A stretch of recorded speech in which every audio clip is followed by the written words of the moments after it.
Let's get started. The truth that sets you free may also tear your life apart. Ladies and gentlemen, here is the find of the century.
All right,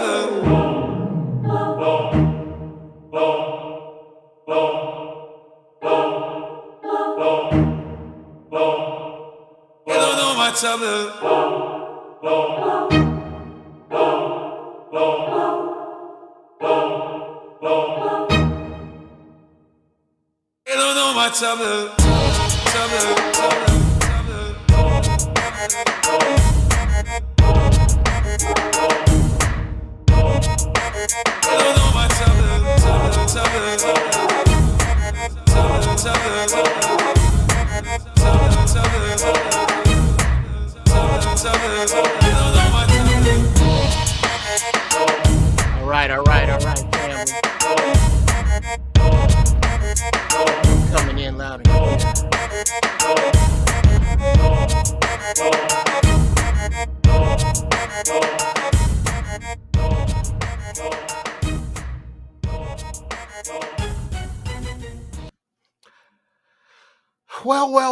Well. He is I, and I am him. And welcome to GIRAFFEBALLZ, people. How's everybody doing? Who was here first? YouTube subscriber 0, of course, my man. Anthony Thorpe, Christopher Perkins, Frank White, Dice, and the remainder of the Magic 13 of you here. We're going to get right off into it in a minute. Y'all kind of know how we do. We have today company. We have a special guest. Sit tight, Tylon. I'm going to bring you in a few. So we're going to do things slightly different. Bam, there I am. As you can see, my shit is Vietnamish in the background. I'm still fighting with that thing. Still fighting with it. That, my camera angle. There's a fight. There's fights going on in here. There's battles. See, there's that. That should go like that, and then that should go down. Bam. Okay, there we go. And then move that shit out of the way, and bring my tea on over. Ain't that the flyest mug? My cousin, my niece made that. Shout out to Kathleen Lust. Hey, cousin Annis.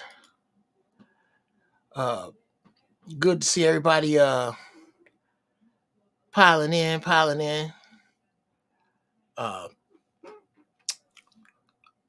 Today, like I said, is a little different in that we're going to get into some shit with a guest as opposed to me talking my shit and rambling and then having you people chime in on it. I'm going to play this video, and I want your thoughts, because I don't think enough of us have given this particular, thank you, 0. I don't think enough of us have given this particular subject enough thought. Why do you know what you know? Why were you taught the shit that you were taught? Of all the things that could be taught, why were you taught that? Why are these big gaps and holes in education? We're gonna get down we're gonna go down some deep dope ass rabbit holes today. Buckle up, get your shit ready. Hope you got your shit ready. Okay. Let's take a big old pull. First off, in honor of my guest, and second, anybody that's new. Is it just the OGs in here? Put a P21B in the chat if you knew.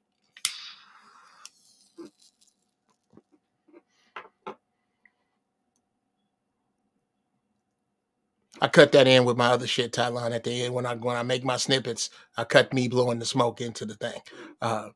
But my man turned me on to this video, y'all. This is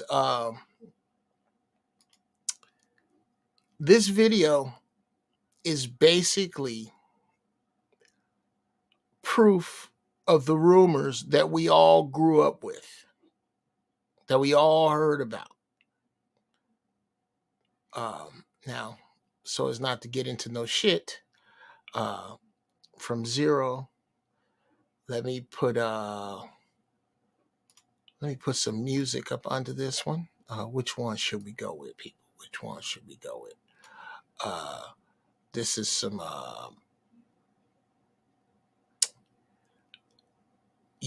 this is some old fucked up shit. So I think this track here is probably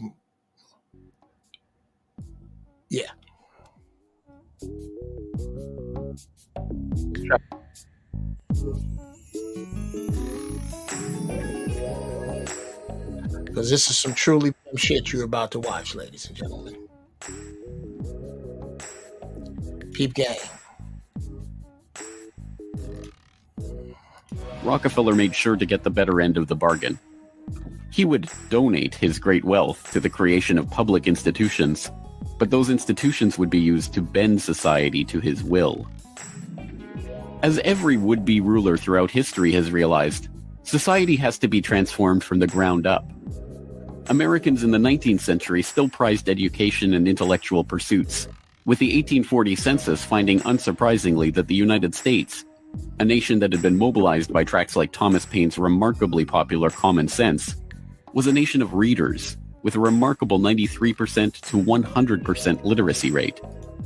Before the first compulsory schooling laws in Massachusetts in 1852, education was private and decentralized, and as a result, classical education, including study of Greek and Latin and a solid grounding in history and science, was widespread. But a nation of individuals who could think for themselves was anathema to the monopolists. The oligarchs needed a mass of obedient workers, an entire class of people whose intellect was developed just enough to prepare them for lives of drudgery in a factory.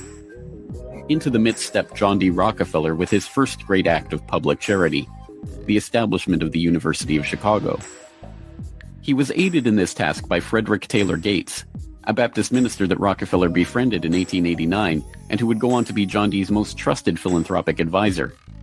Gates would go on to write a short tract, The Country School of Tomorrow, that laid out the Rockefeller plan for education.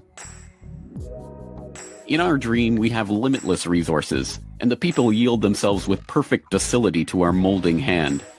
The present educational conventions fade from our minds, and, unhampered by tradition, we work our own goodwill upon a grateful and responsive folk. We shall not try to make these people or any of their children into philosophers, or men of learning or science. We are not to raise up from among them authors, orators, poets, or men of letters. We shall not search for embryo great artists, painters, musicians, nor will we cherish even the humbler ambition to raise up from among them lawyers, doctors, preachers, politicians, statesmen, of whom we now have ample supply. Although Rockefeller's resources weren't exactly limitless, they might as well have been. In 1902, he established the General Education Board to help implement Gates's vision for the Country School of Tomorrow with a staggering $180 million endowment. The Rockefeller influence on education was felt almost immediately, and it was amplified by help from fellow monopolists of the era who were approaching the topic of philanthropy from the same angle. Although best known as a steel magnate, Andrew Carnegie's fortune started on the railroads transporting Rockefeller's Standard Oil around the country, and was greatly magnified by a lucrative investment in property near Oil Creek that provided steady, profitable oil sales. In 1905, he established the Carnegie Foundation for the Advancement of Teaching, a tax-free foundation through which Carnegie and his appointees could direct the development of the education system in the United States and, eventually, worldwide. In 1910, Rockefeller followed suit by establishing the Rockefeller Foundation, which became the tax-free umbrella organization for his philanthropic ambitions. As the Reese Committee, a congressional investigation into the activities of these tax-free foundations in the 1950s, discovered, It wasn't long before Carnegie's endowment approached Rockefeller's foundation with a proposal to cooperate on their shared desire to transform the American education system in their own image. Norman Dodd, the director of research for the congressional committee who was granted access to the Carnegie Endowment's board minutes, explains. So they approach the Rockefeller Foundation with a suggestion that that portion of education which could be considered domestic be handled by the Rockefeller Foundation, and that portion which is international should be handled by the endowment. And they then decide that the key to the success of these two operations lay in an alteration of the teaching of American history. So they approach 4 of the then most prominent teachers of American history in the country, people like Charles and Mary Bird, and their suggestion to them is, will they alter the manner in which they present this subject, and they get turned down flat. So they then decide that it is necessary for them to do, as they say, build our own stable of historians. And then they approach the Guggenheim Foundation, which specializes in fellowships, and say, when we find young men in the process of studying for doctorates in the field of American history, and we feel that they are the right caliber, will you grant them fellowships on our say-so? And the answer is yes. So under that condition, eventually they assemble 20. And they take this 20 potential teachers of American history to London, and there they're briefed into what is expected of them when, as and if they secure appointments in keeping with the doctorates they will have earned. And that group of 20 historians ultimately becomes the nucleus of the American Historical Association. And then toward the end of the 1920s, the endowment grants to the American Historical Association $400,000 for a study of our history in a manner which points to what can this country can it look forward to in the future. And that culminates in a 7-volume study, the last volume of which is, of course, in essence, a summary of the contents of the other 6. And the essence of the last volume is the future of this country belongs to collectivism administered with characteristic American efficiency. Okay. We're going to break all that down. We're going to have to break that down.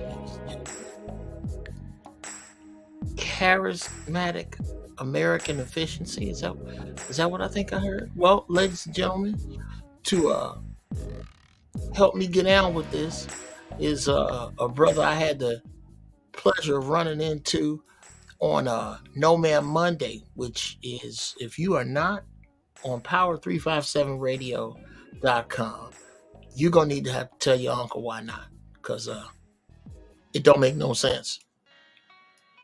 Dope ass radio station, bunch of black men doing some strong positive shit. Well, that's where I ran into this brother, and he ran me headlong into this video, and this is the kind of shit that we need to be talking about. So ladies and gentlemen, with no further goddamn ado or don't, let me bring in my brother Tylon. Brother Tylon, how are you, man? Oh man, every day above ground is a good day. How about that? Mm-hmm. Now, And as you would say, and not behind bars. and not behind bars, bro. I can work the rest out. I work the rest out.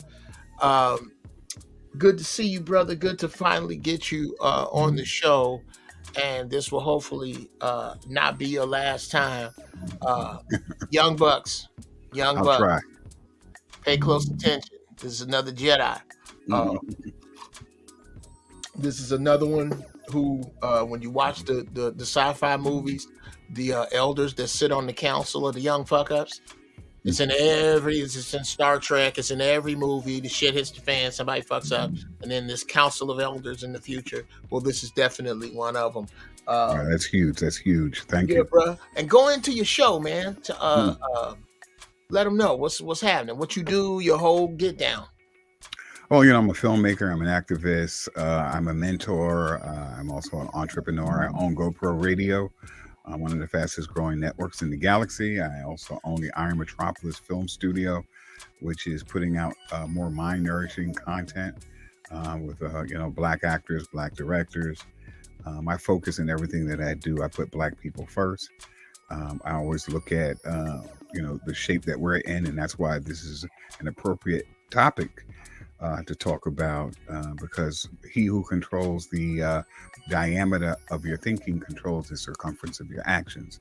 So that's why I'm in the space of multimedia, a place of where people can exchange ideas and conversations. And I always believe that more voices make our society better. And having more and more Black folks, particularly Black men who have been marginalized intentionally by design, having them at the table to come up with constructs that are more nourishing and edifying and make us feel better about who we are. So, that's my mission, and that's where I'm at. And that's why I'm so pleased and grateful that you have me on your program to talk to your audience about something that's near and dear to me, is the miseducation, or I would call the rigging of the so-called educational system. Yeah, absolutely, bro.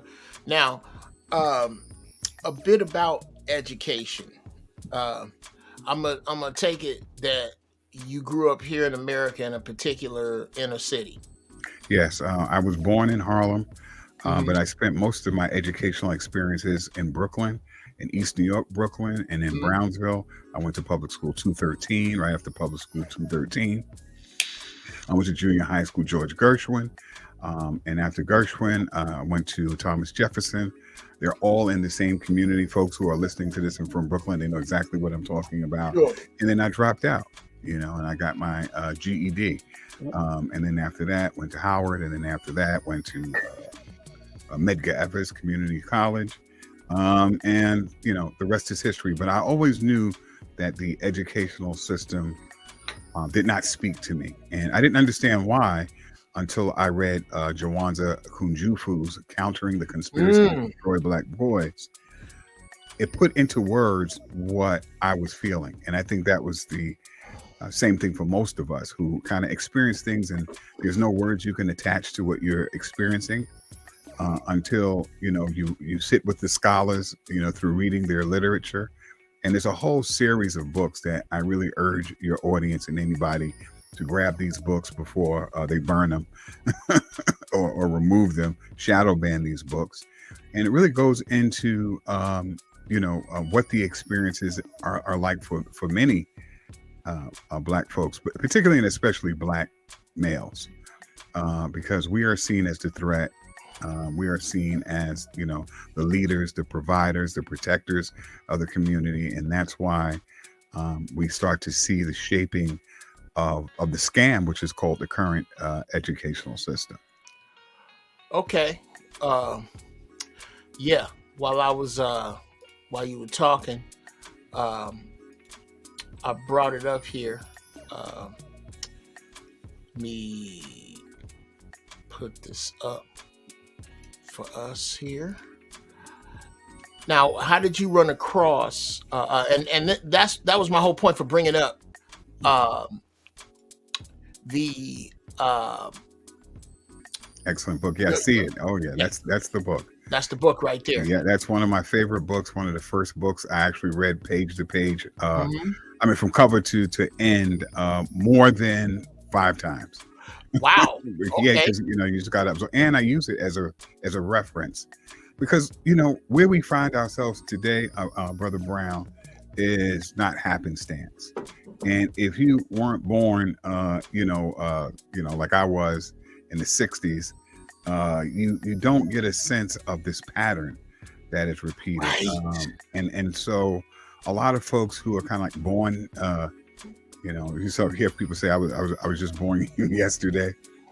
They don't get a sense of this blueprint or this plan that they've inherited, where they deindustrialized the schools by design, Right. so that a lot of the men are unable to provide effectively.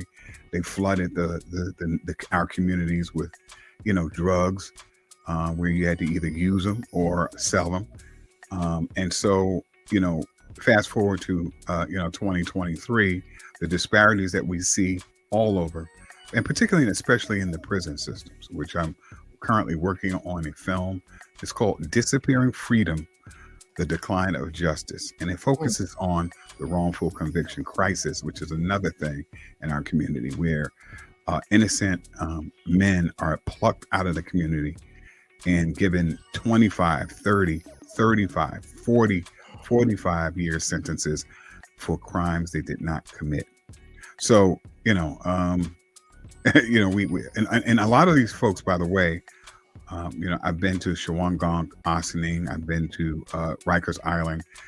One common denominator that I see with all of the folks who are wrongfully convicted, with most of them, what's synonymous is a lack of education. And when I talk about education, I'm having the ability to really read and write. And so they've been taken advantage of. They're the most vulnerable in our community. And it's hard to believe that in 2023, that there are people who barely have 3rd grade or 4th grade reading levels. I'm talking about full-grown adults.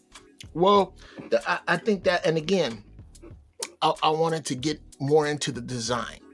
Yes. I guarantee you that a great much of the ups, downs, wonderful and terrible, highs and lows that you as a 60s baby and me as a 60s baby, 1,000 miles or however far New York is from Chicago, there is no coincidence that the people who drew New York drew Chicago, which is why Chicago looks so much like New York on a map.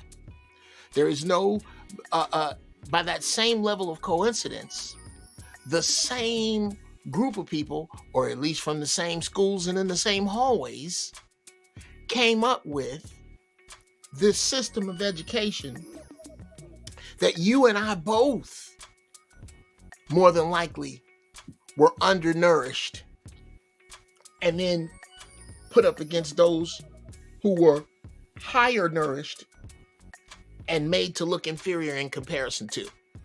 Absolutely. Let's talk about this particular piece of this. Mm-hmm. Well, yeah. Well, let's go back a little bit to the crisis in Black education, just a little bit, because this first really began before the Rockefellers in the days of slavery, when it was unlawful for slaves to learn to read and write. There were laws. People were punished and put to the lash, and there are some documented instances where people were killed for not only knowing how to read and write, but the audacity to try to teach others. That's part of the American landscape. You forward to the 20s, when you had this oil tycoon, Rockefeller, who also supported, and it's well documented, do your research, don't just take my word for it, supported various wars and was on the receiving line of huge profits during, World War I and World War II, and how they actually were the architects of the educational systems that we see all throughout America. And trust me when I tell you, they were not designed to empower us. So, looking in that context of what do you do with millions and millions of people who can be your competitors, the competitors of your children. You send them in the wasteland of the so-called educational system. And Dr. Bobby Wright once wrote, education prepares you to identify and resolve your people's problem. Training teaches you to solve other people's problems. Wow. And that's what's happening in the so-called, in New York City, we have something called the Board of Ed. We call it the Board of the Dead. Shout out to Abiodun Oyewole, who coined that phrase from the last poets. It really is a place where they look at marginalizing, discounting, and disrespecting Black folks, particularly young Black boys, and connecting education and the educational experience with almost punishment. Sure.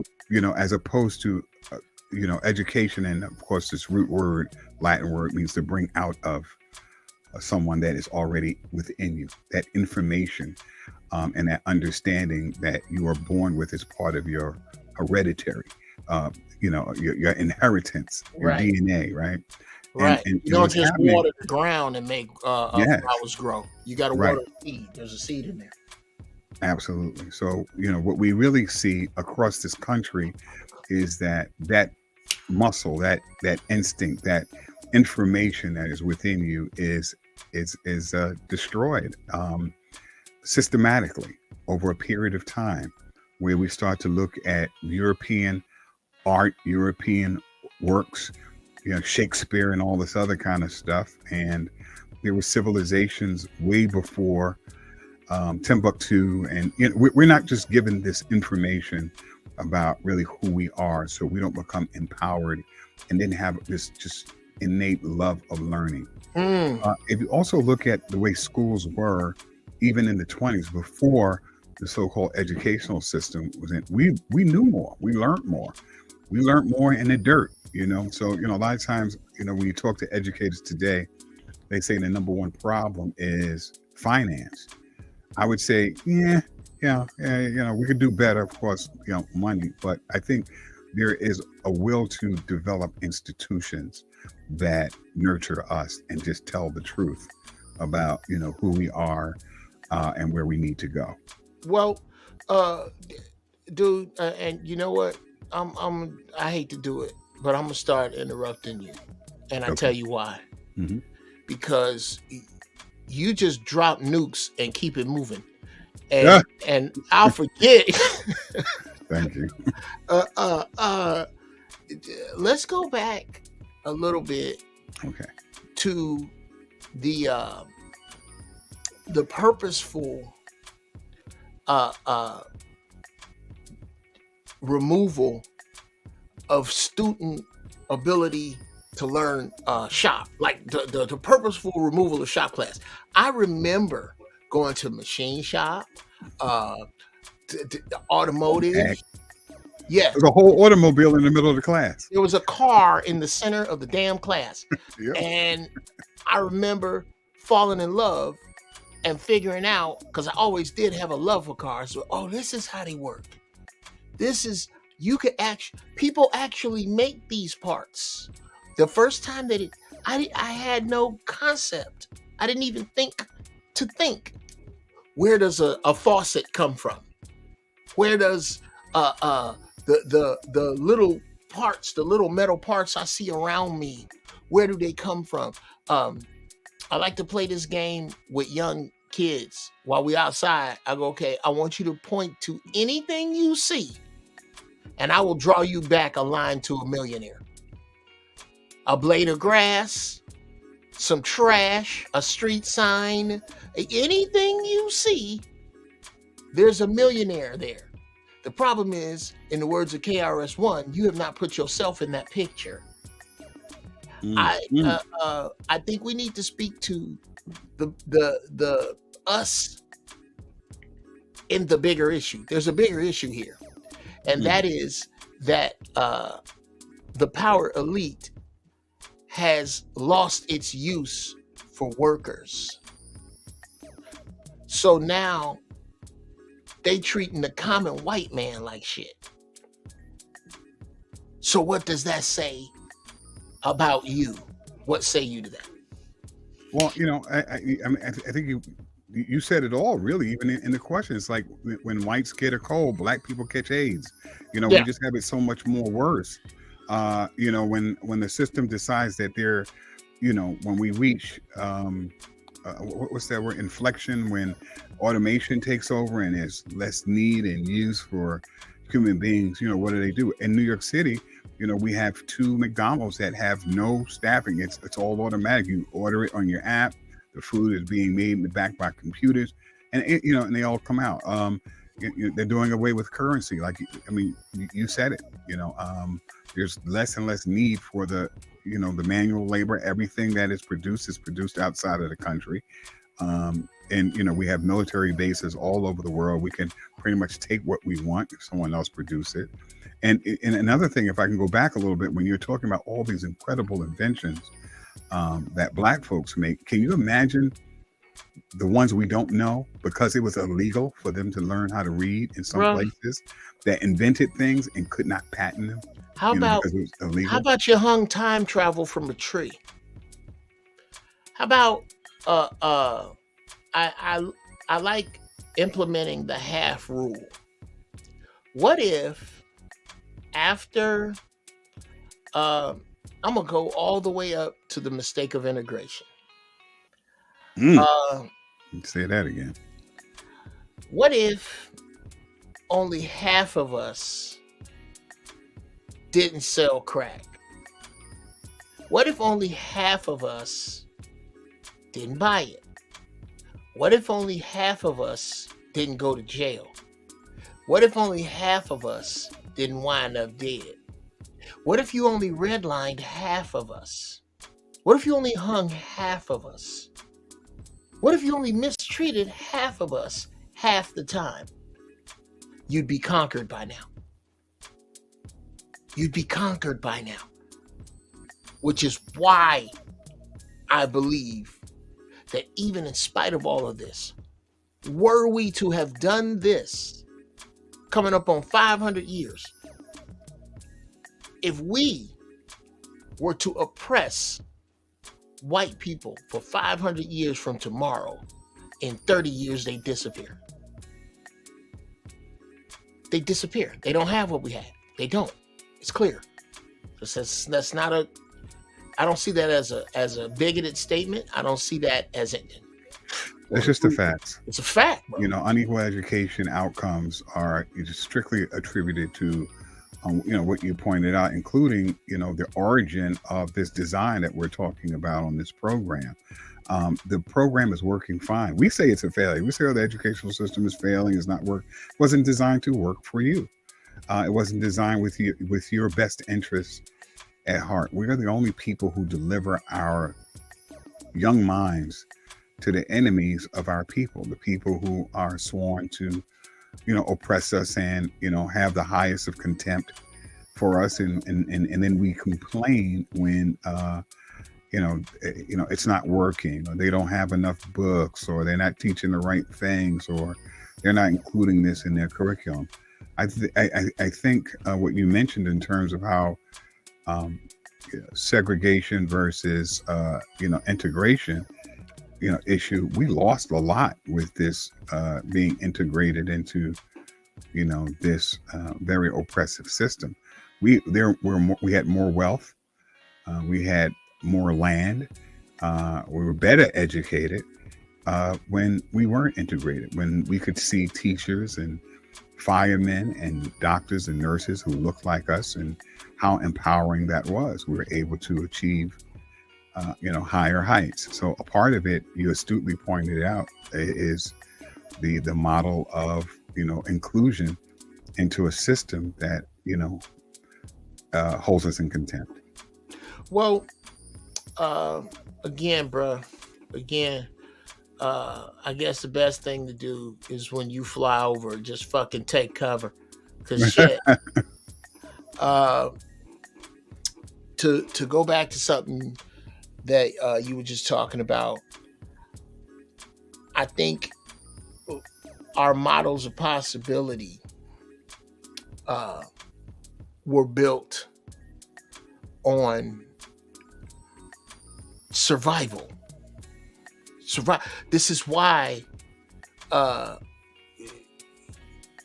and I like to say that I'm different than just the generation before me, that you better go get you a good job with some benefits so you can fix your teeth, was the goal. Was it?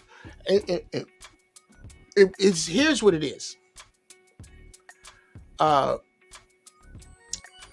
Stability was seen by us instead of for the working man, the working white man.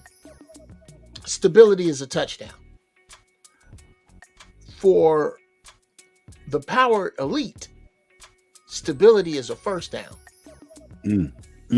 For us, it was the Super Bowl because of how much had been taken from us. Because of when we think of education, when we think of what education truly is, we have to think about and forgive.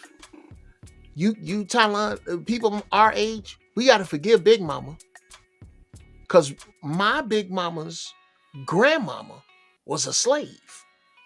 Real talk. My great grandmother was still around when I was a kid, and she used to tell us how her mother was a slave. So I'm only 3 generations removed from people who were taught to be subservient to white people, who were taught that it was a big deal just to be able to feed yourself and your family. How and that's I think we beat up the problem. I think we beat up the problem enough, and we are looking at the crumbling of this shit now because the power elite raised these bullshit kids and they couldn't maintain. That's what I'm betting on, is that the same wishy-washy kids that's walking around is the same wishy-washy people that's trying to pull off these wishy-washy plans. This is why I don't think they're gonna work. But my point is in there somewhere. My point is that we need to solve this. And I don't know what your background is with regard officially to education, but I think I asked this question on Power 357. What stops us from finding 10 black male teachers that are tired of this shit? In whatever subject they teach, I'm sure kids and their parents need help with it. And starting something after school, starting something, starting a raffle. We're gonna start a raffle. Everybody put in the pot. Put whatever you're gonna put in the pot, whatever you want. At the end of the night, the person with the best score on this particular test will get the pot. I just came up with that shit. But we came with all kinds of, dinner parties. I mean, we used to help folks with rent. Black people have always been innovative and we're still doing it. It's just not on television. People aren't covering, the Umar Johnson school. You got to go on the internet, or other schools that people are forming without walls. There's things, schools without walls, where men are pledging themselves to go out and meet. I was Mentor of the Year. I have this plaque. I don't know if you could see it. I have it up. Remind us, like my little star says, 2006 Mentor of the Year. I beat out something like 5,600 mentors, success mentors. That's what's up. So that, in terms of my experience in schools, I've experienced over 24 schools here in the New York City area in the last 5 or 6 years, high schools, elementary schools, and set up mentorship programs. One of the reasons why I set up mentorship programs in schools was because most of the folks who are in part of the school's community had already been vetted by the state. So that was one of my concerns. I wanted to make sure that, I put kids in the hands and the care of people, who did not have criminal records or have, background. So, I worked with community schools, New York City, the New York City Board of Education, AmeriCorps, and several other partners and local community partners and other CBOs to put together a comprehensive program that really worked and focused on academic excellence in that particular framework. It was part of the New York City's ADP attendance kind of like improvement package.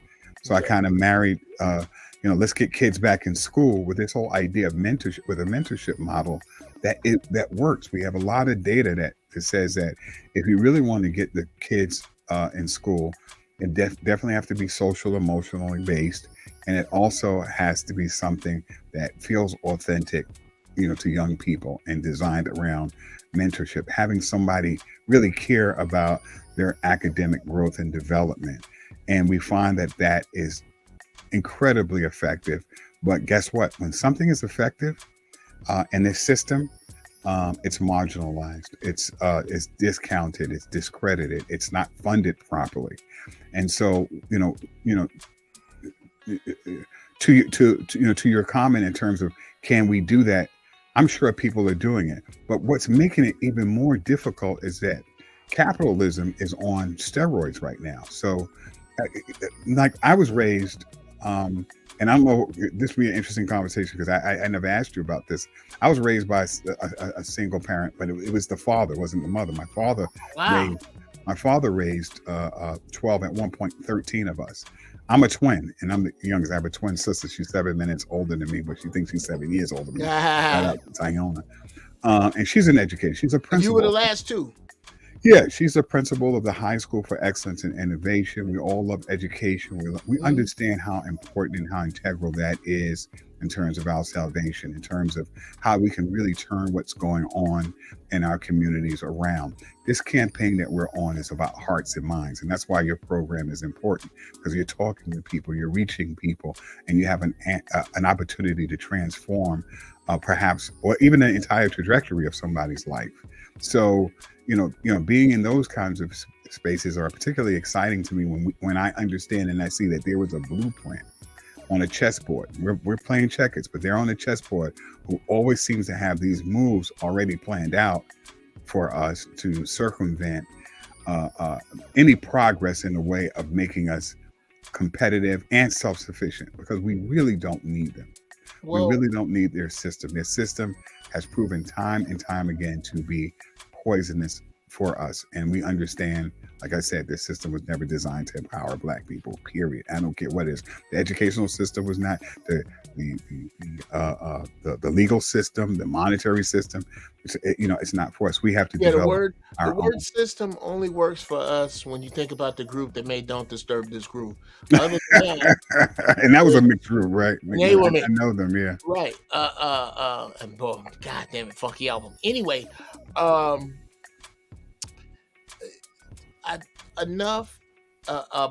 we agree on the problem. Mm-hmm. Let's talk about mentorships for a minute. I have my own opinion of the question I'm about to ask, but I want to get your thoughts on it. I hear about dozens of them. I hear about them from friends. I hear about them when I get in social media chat rooms like this one. I've just heard it from you. How many mentorship programs there are, but I don't see, and I've done a couple, but I don't see the result. Results don't seem to bear out that there are that many of us working. What do you think? Well, I think that when it comes to education and transformation, there's no panacea, but I would say that it takes time. So we don't see these kind of, quick turnarounds in terms of what you put in, because think about it. If you're mentoring somebody in junior high school, they still have 4 years in other school. I can tell you, I can just tell you that a lot of students that I have mentored who send me Facebook requests and they try to reach out, and some of them reach out, and they're doing just incredible things with their lives. So it's very difficult to measure outside of the data that I get in that particular year working in, say, a particular school. I'm going to give you an example. I worked at the George Washington High School campus. The school, because in New York City, in one school in the campus, there's several schools in that campus. And one of the schools that I worked at was called the High School for Media and Communications. When I got there, they were and about to close down. And usually when they mean close down, just change names and change the paint, get rid of the principal, come in with a new administration, whatever the case might be. And their attendance rate, and that's something that we can measure. That's something that we can at least look at within that time frame in terms of like what kind of results are you getting. They had a 71% attendance rate, which is horrible and unacceptable. And they had that for some time in and around it. Sometimes it was 69, sometimes it would go to 63. But that particular year, it started out at 71%. Once I introduced this mentorship program, myself and the other partners, at the end of the year, they had a 88% attendance rate.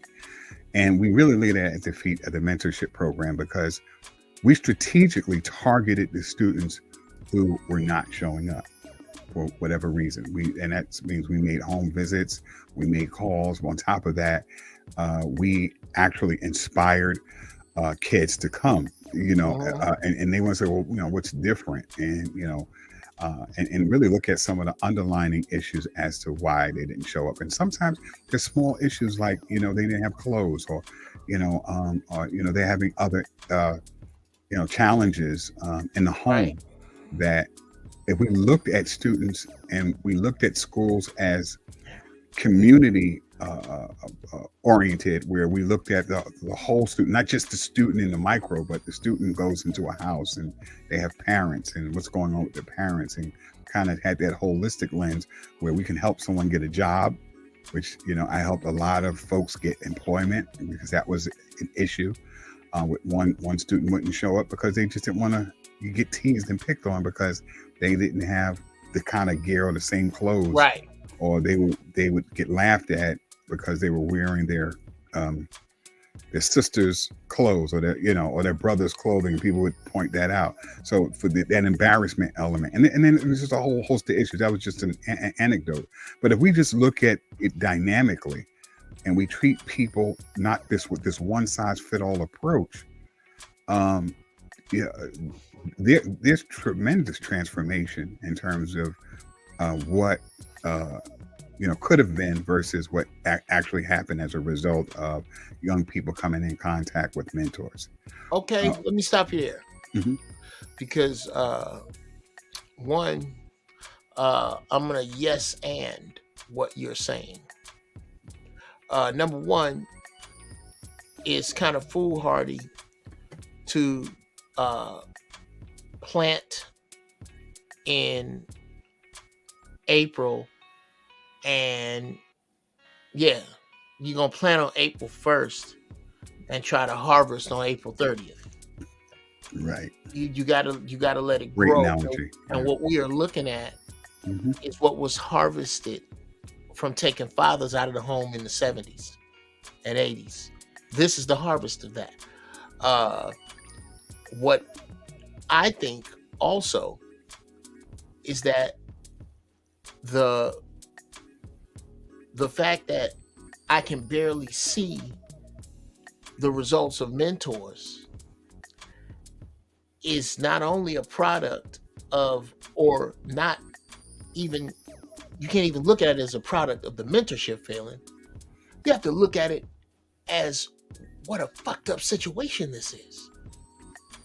Absolutely. There's a monsoon outside, and I'm outside with a bucket of water, and you're going to tell me, since I didn't come in with 100 buckets, that because it's still a monsoon outside, my buckets aren't effective? Well, who the fuck started this monsoon? Right. This is what I don't think is looked at enough, is how bad Black people have been treated in this country, and for how long, and how long are the ones of us who have a little figured out going to ridicule the ones who have nothing? You bring up a very good point, and to your point, I 1000% agree. I think you said it a lot better than I could. You know, this where we find ourselves and what we all do collectively in terms of a measurement. Even if we had a lot of success, it would not be reported as success because that doesn't serve the system. The system creates an atmosphere where remind them that they always need us, so they create actually problems within the educational system. I saw that firsthand working for the Board of the Dead or working inside of schools where you may have willing students and even willing teachers, but the administration will not provide the proper resources or will not set the proper tone for the mentorship programs and so forth. So there's a greater design, and when you try to work within at its heart a corrupt system and trying to turn things around in the ways that you can. That's why I said it's not a panacea. I believe exactly what my mentor Melvin Van Peebles would tell me: to start where you are, use what you have, do what you can, but know that you're enough. And the most important part is that knowing that you are enough part, even if they don't report that this is successful or that you've inspired X amount of students and so forth and so on. We had a saying here in New York City, each one teach one, because it sounded real cool as a plan one, but things are so hectic now. Each one must teach 10. We have to do away with the rhyme. Each one must teach 20 or as many people that you can. And so with your program, let me say this, where you reach so many, you're teaching right now. You're thank you, brother. And I gotta say this to co-sign what you're saying, and then I want to get into what my man Zero put up here. Dear, let me do this here. Dear black men, no, not that. That's rude. Let's do that. Dear black men, if you are only reaching your sons and daughters, you are failing us miserably. It is not enough to only reach those you think are your blood. Is Tylon my cousin? You know what? I don't know. Probably. I don't know. So instead of working under the energy that he isn't, how about I work under the energy that he is? That's right. Because we were split up and bred like puppies. So if you really want to know, are all mutts related? Yes, because they're all mutts. So we have to fix this. Mentorship is harder to see when the murder, death, kill rate is high. No harvest when the seeds are terminated. So says my man Zero. Where do you sit with those who seek to invalidate us with, black on black crime, blah, blah, blah? Well, it's a distraction. It's a tool to get us.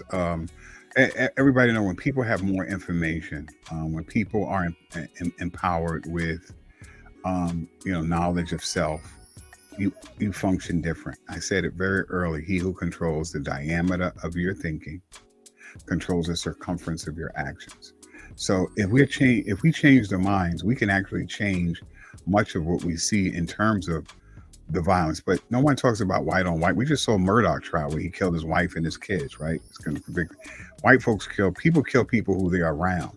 However, when we want to stem the tide of, what we see in our community, we have to take control of the music industry, which celebrates and promotes the murder and the death and in a real celebratory fashion of each other. When we see, and other people, by the way, are profiting from that. And when we see that, the educational system is garbage and trash in the community, we have to go in some of the most difficult places and spaces and say that we're going to, sacrifice, sleep, time, money, resources, because those are all the things that, I had to give up, and then actually start my businesses in the same space of education. because Iron Metropolis, the film company, is about education. This radio program is about education.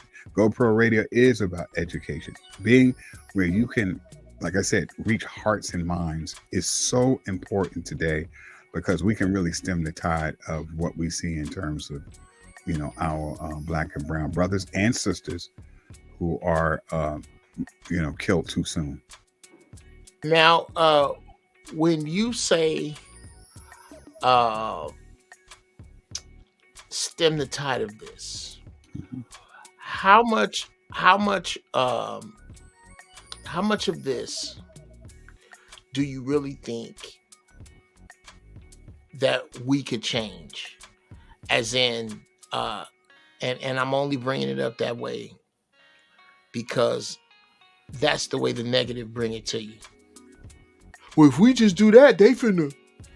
If we just, it's like Black people have been shamed out of playing offense.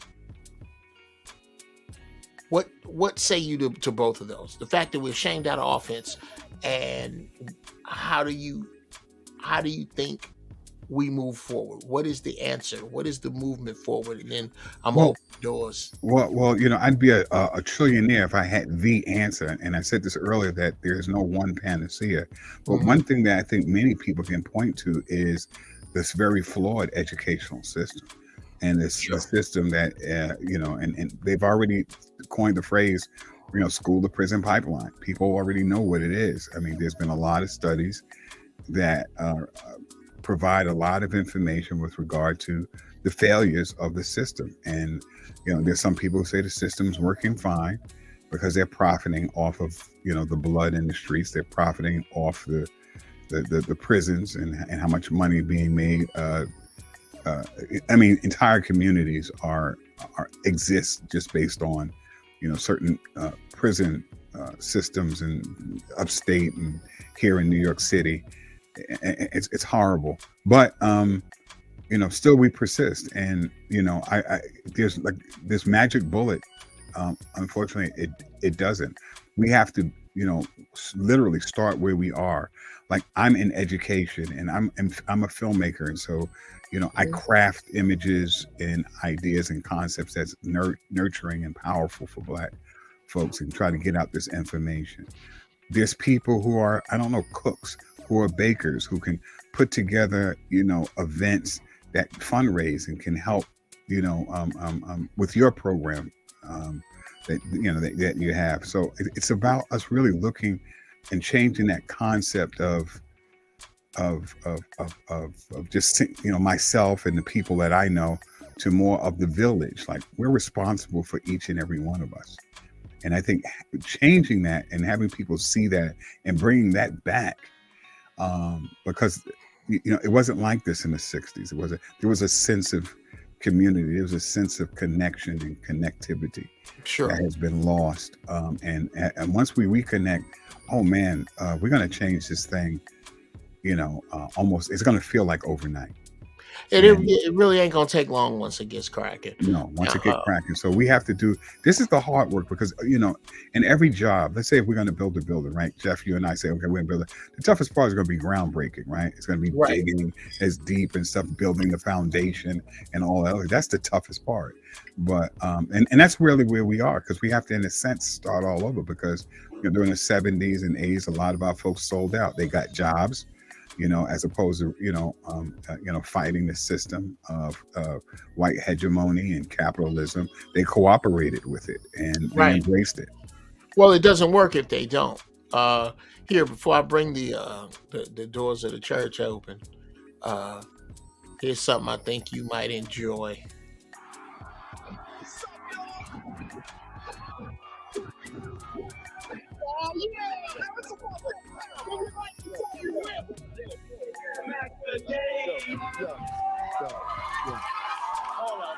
Yeah. Where the mic at? Where the mic at? Yo, what's up? I'm sorry. Where the lights on? I'm sorry. What's that all about? Toshi, this is not Run DMC. Yes, we are. We are so Run What's up with that, yo? Yo, that's not Run DMC, man. You got ripped. Hold up. Shut up. You got ripped off. See, some Americans will use you, man. You got ripped, brother. Yo, what's up, Jay? Yo, y'all guys are not Run DMC, man. Come on, Jay. Don't play us like that, brother. Oh, man. Oh, it's like that, right, check this out. Check this out. If you Run DMC, yeah, I'm gonna drop a line from one of our songs, and you hit the end of it. Like back in the day. Yeah, like this. Check it out. Old school style. Here we go. Check it. I'm the king of rock. There is none higher. Sucker MCs should call me sire. To bring my kingdom, you must use fire. And you gotta scratch my back to increase my desire. No doubt.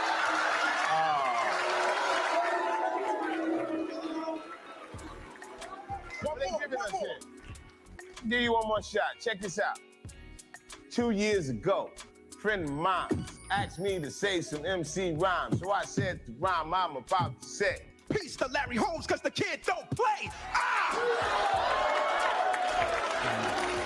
I'm sorry. Those guys are not like MC. I'm sorry, y'all. I'm sorry, Jay. I'm sorry, Tosh. You're gonna get your money back. Yo, y'all too tired. Run DMCs and fake Adidas sweatsuits. Why don't y'all going back?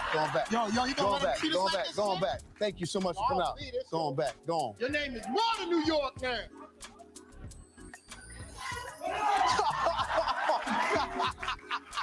I'm sorry.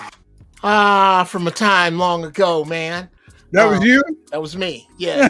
I used to write on that show. That was funny. That was such a funny skit. Shout out to Hugh Moore, the unsung, funny ass Black Hollywood writer who wrote that sketch. They wasn't gonna put it on. I took it. I was like, fuck it. Sinbad need to see this. Sinbad saw it, said, this is fucking hilarious. Get them the suits. We did the thing at the last minute, and it's a little tiny sliver of a tether. It works. That puts me to my beloved hip hop, which we will talk about at length. I almost wore my Biggie sweater. We will. Matter of fact, God damn it. Where my shit at? Yeah, here it is. Yeah. Also, that guy. That's my dude right there. Hang him on the goddamn mic right there. Shit, why not? Oh no. Funny. Okay, no, I ain't gonna do that to you, but it's an inside joke. Yeah, people. Yeah. I'm not a big fan at all of my man Christopher Wallace, aka Biggie Smalls. But that we will definitely cover that on another show. I'm gonna start. Y'all come on in. Here's the link to the chat. Come on in here. Speak your mind with my man. And dude, tell us about the Color Cafe. The Color Only Cafe, it happens tonight. Oh my goodness, we have an exceptional show for tonight. But anyway, the Color Only Cafe is a conversation where Blackness is not only encouraged, it's preferred. It happens every Wednesday from 9 to 11 p.m. Eastern Standard Time, and it's on Zoom and Facebook Live. And here, you can go to ID number 848, sorry, not 4954-7074, and the code is Fresh Brewed. It's me and Dr. Ron Christopher Osborne Williams. We're talking about a whole lot of issues tonight. We're going to talk about the emasculation of Black men through a lot of different images. We're going to be talking about music and its influence. We have Sister Frenchie Davis, who has a show called Libido Talks. She's a human she's a sexologist and an emotional literacy coach, and her name is Frenchie Davis. She's going to be on our program. We were on her program, and so we're going to actually continue a conversation that we started on hers on Monday, and we're going to talk about all the images and that we're seeing that you see what's this guy Jonathan Majors, and in a pink outfit and that whole kind of thing. Nas X and all Sit these other tight, fellas. Y'all images. coming in. And Yeah. that kind of thing. So that happens tonight, guys. All are invited.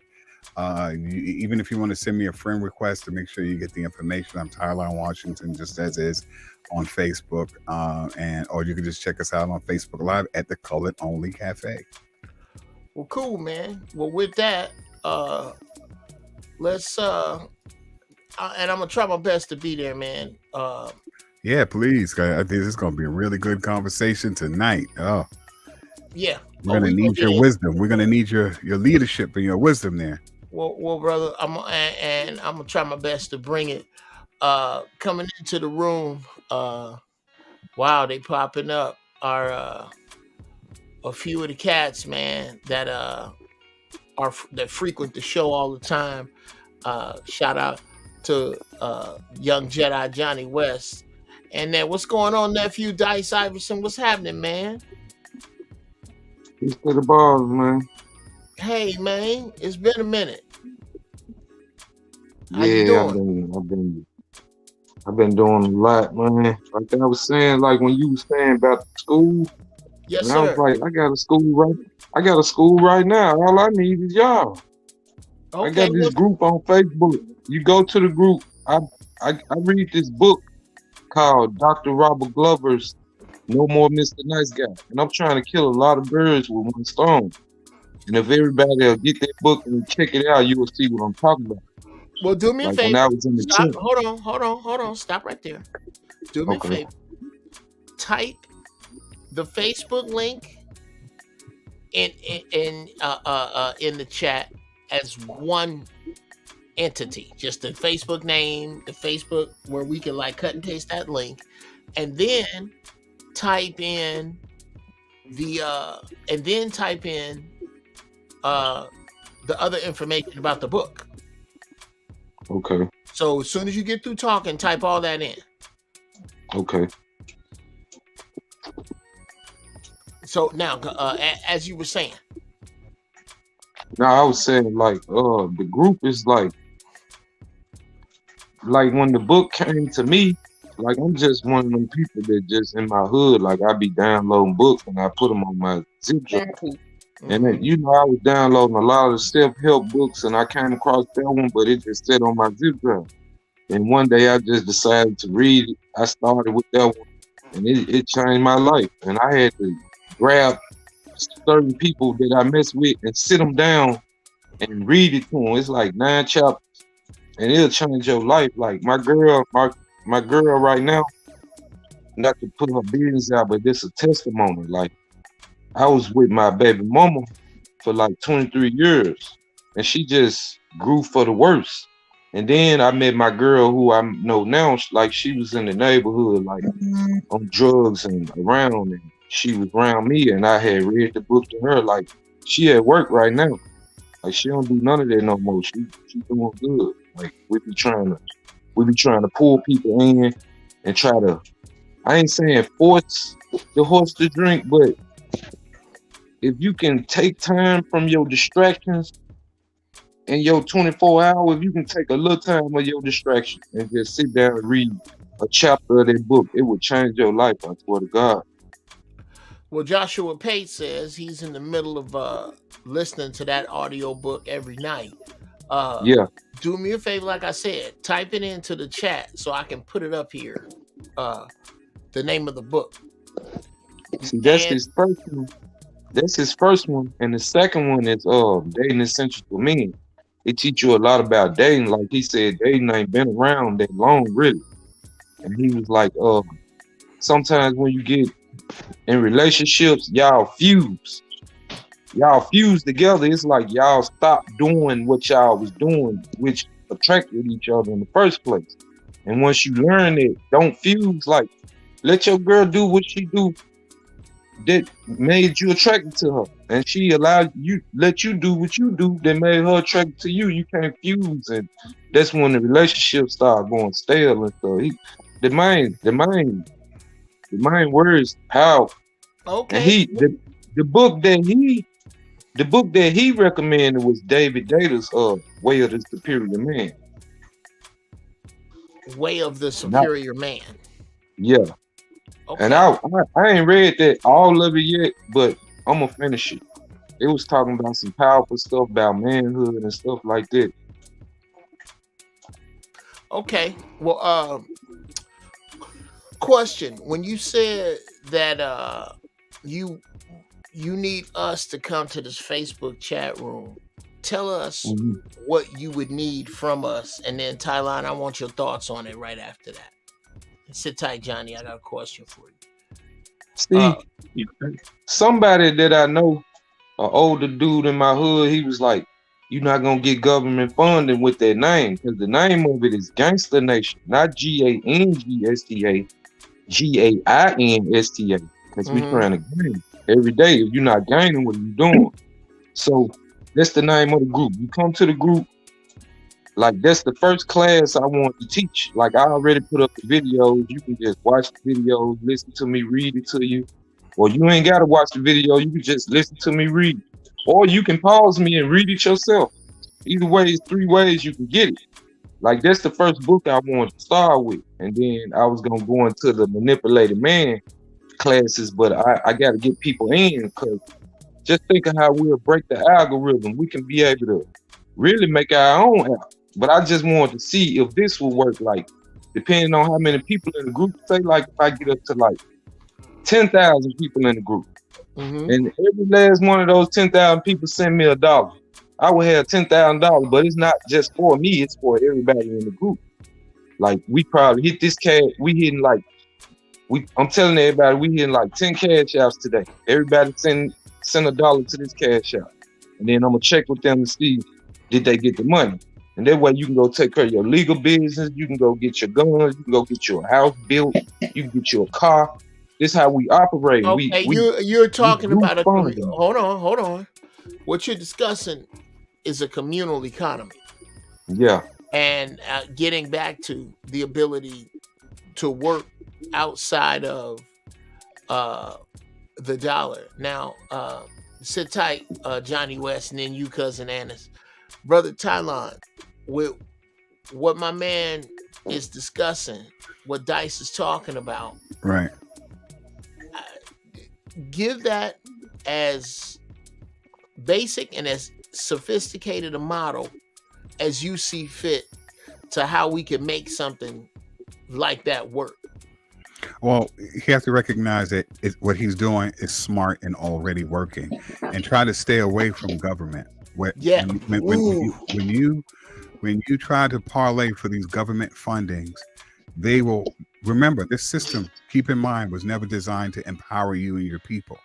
They can't wait to see a successful model that you're building and to take it over and then say, well, you know what? Now you have to also include this group. You also have to talk about the LGBTQI. What comes attached to government funding is a watering down of your mission and your message. So I think your innovative program, what you need to do is have it funded by the people who tend to benefit from it most. So if you have a group of men and they say, hey, yo, we like this is helping us in terms of our relationship with our counterparts, it's helping us with our children, so forth and so on. You say, well, how much does that mean to you? And have a sliding scale. Don't be afraid of saying, it's not fair for somebody to pay $1 when they can pay 10. If $1 is what someone can afford, that's absolutely fine. But if someone could do better, you should encourage them to do better and treat people accordingly, because what you're doing is creating a community. You're creating a group that is self-sufficient, so that it doesn't get caught in this whole, government funding. Most of those government programs and CBS, they're very ineffective once they start getting government funding. Yes, sir. But it sounds like you're doing fine. Make it as organic and keep it organic and keep it authentic. You sound like a real cat. I can't wait. Now. Not to cut you. I'm sorry. No, go ahead. You got about like 8 people? I got like 8 people right now that I have personally sat down and read the book to, and now I see their transformation. They doing better, and they said they willing to help me advertise for other people to come in, and and as I keep going, I can get like elders. It's just videos. We just sitting in front of the laptop, with the That's camera right. pointing at it, and That's you can right. have the book on the screen because all I'm doing is screencast. I'm just recording my screen, and I pull the book up. You can see the words. You can see me. I'm gonna get somebody else that can read good while I go off because I'm using the money that people send me as like a bank. If somebody needs something right now, I'll send that to you. Okay, slow But down. don't be playing. You know what I'm saying? Like, Slow don't down. be. Slow down. We Whoa, really whoa, trying whoa. to. Yo, Dice, gotta slow down. We ain't got that much time. Yeah. What day is your get down? Like what? What days do you do it? Any day, anytime. It's on Facebook. It's a group called Gangster Nation. You send me a friend request. I'm gonna send you an invite into the group. And reason why I want people to send me a friend request so I can see who you are. Okay. I can go into your page and see who you are really. Right. And then it's to keep record too. Like you can go to my friend list and see like. Then you can go to the group list and see who all in there, so we all know who we are. I'm gonna go to it right now. What's it called? Gangster. What is it? GAIN. You'll have to send me a friend request on Facebook. I'm Dice Iverson on everything, like Okay. Allen Iverson, but Dice Iverson. All right, and hopefully I'll see you on the Colored Only Cafe tonight. You can see the information on the screen. That's where we are, and so hopefully you'll join because we're actually talking. One of the questions that we're talking about is what book transformed your life. That's one of the questions that we're going to be asking the panelists. I sent the cover to Jeff so he can hopefully share that with you as well. So you can talk about the book that transformed your life and the lives of your kith and kin and the people who are just around you who happen to be fortunate enough to be caught in your centrifugal force. And it's so great that this is what I'm talking about. This is real education. Sure. And that's how we did it that for hundreds and hundreds of thousands of years ago. Exactly. Now, Johnny West, what's happening, young man? Sir. Nothing much, man. What's on Just your listening mind? to the conversation. With me, I hear about I'm just trying to get insight on how do you guys get your message out to the community, because me and my dad, we deal with herbs, just like I was telling you, and we want to start a community garden for real, because we feel like what's wrong with the community is our mindset. Where I live at right now, it's a food desert, and we know that your brain is your gut, so the shit that we eating is fucking us up. You get what I'm saying? So like if you can change the way the community's eating, you can control. I mean, you can change a lot of shit. You get what I'm saying? Well, I can tell feel you like- right now. Stop there. Here's what I think, and I'm gonna run this past everybody else on the panel with heavy emphasis on Brother Tylon. What's coming to me is a vacant field somewhere near your house. Already got it. That has broken concrete in it. We got an acre. We got an acre behind a property that we have that's just vacant that we're going to use for it. Slow down. Here's what I think you should do. I think you should find your way to the nearest black nursery, as in a black-owned nursery that deals with, and I know they have them out here. They got to have somebody who farms and grows. What state are you're right out? You're in Cleveland, right? No, I'm in Ohio. I'm in Dayton though. You're in Dayton. I'm in Dayton. Yeah, I'm in Dayton. Ohio is full of farmland. Yeah, for sure. Somebody know how to farm. Mm-hmm. You need to find your farmer, and you need to find the lead dope man in your area. The nigga that just so you know the difference between thugs and gangsters. Gangsters tell thugs what to do. Find for sure a gangster around your way and tell him what you doing. That you trying to feed these kids so they have more choices than he had. That you trying to that you ain't on no slick shit. You really are on some peaceful, I just want us to eat and get the fuck out of this bullshit we in. Here's my idea. I need your help. I need you to just make a free zone, make a zone where I just want this acre of land for us. I don't want to get in your business with nobody else, but I need to make sure. I need you to get some youngsters, some young soldiers that pride themselves in patrolling this acre, because this is our food and this is our land for us to eat healthy, and really bring it to them that way, man. That's where it starts. It starts with there's only so much we can do to keep them off of it, but we gotta have faith in one another to keep us up off of it. What say you, Brother Tylon? I think that's a fantastic idea. I see too many of us digging our graves with our teeth, and I think the water is bad. The air is toxic. So much is poison, and he's absolutely right. The brain fog that we experience, the lack of motivation, the lack of get up and go we have, all stems from our diet.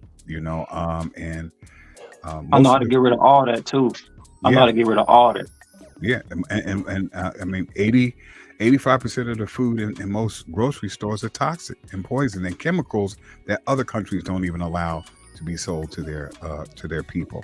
So that's one thing. I think I just want to let you know that what you're doing is so important to the struggle. Anything that I could do to help, please let me know in terms of support. And I just like to make you mindful that Black farmers are currently under attack because they understand exactly what I just told you, that it is absolutely pivotal that we get our health in order to get our minds right. See, my focus is on the message and getting our head right and seeing mind nourishing things, but also important part of nourishment is actual nourishment that you get from the food that you eat, the water that you drink, as well as bottled water. Structure too. If you guys can get structured water, try to structure your water. The spinach, one of those like how they use in labs. I don't even know what it's distillery. Yup. You can spin your water and make it live. You feel what I'm saying? Just stay away from dead water, man. Dead water equal dead body.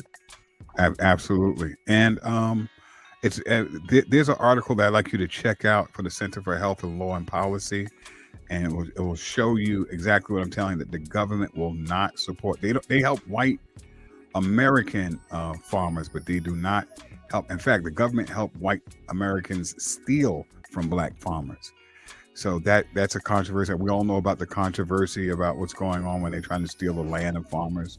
So I'm just saying, just have a level. This is not, once again, designed to deter you, but just to have that awareness as part of your blueprint towards success, is to be mindful of those little pitfalls. I hate when people tell people to do certain things and don't warn them about these different kind of I gotchas that's out there. See, my generation is supposed to make it easier for you, to get into business by making you aware of, these kind of pitfalls. The government is not interested in feeding Black people and making them strong. How about that? Now, we live in a food desert where I'm at right now. We got to drive 30 minutes just to go to the grocery store. Okay. It's a shame. Sit tight, fellas. Sit tight. I want to share this with everybody here to co-sign what Brother Tylon just said. At the very same time, through an act of Congress, our government was giving away millions of acres of land in the West and the Midwest, which meant that it was willing to undergird its white peasants from Europe with an economic floor. But not only did they give the land, they built land-grant colleges with government money to teach them how to farm. Not only that, they provided county agents to further their expertise in farming. Not only that, they provided low interest rates in order that they could mechanize their farms. Not only that, Today, many of these people are receiving millions of dollars in federal subsidies not to farm, and they are the very people telling the black man that he ought to lift himself by his own bootstraps. And this is what we are faced with, and this is the reality. Now, when we come to Washington, in this campaign, we are coming to get our check. That is the speech that got Dr. King killed. That one. Not integrating public toilets and lunch counters. I'm coming to get my money. That's right. Ain't gonna be no more we shall overcome. We finna come over and get. That's that very thing when you were talking about how white farmers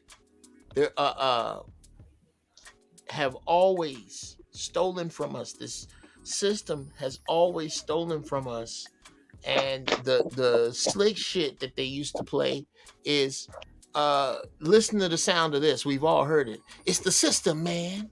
Yeah, you know the system. They teach you to ridicule what truly is actually happening. Right. So this is not a mystery. What Brother Tylon said, this is not something that can be aided from the outside. Brother, good Lord. Brother Dice, this is not, the only hand you're going to get is going to have to be black, bloody, or both. Yeah, don't take no from no white man though, man. Every single time you take something from them, you end up fucked up, and that's the truth. You end up on the shit end of the stick.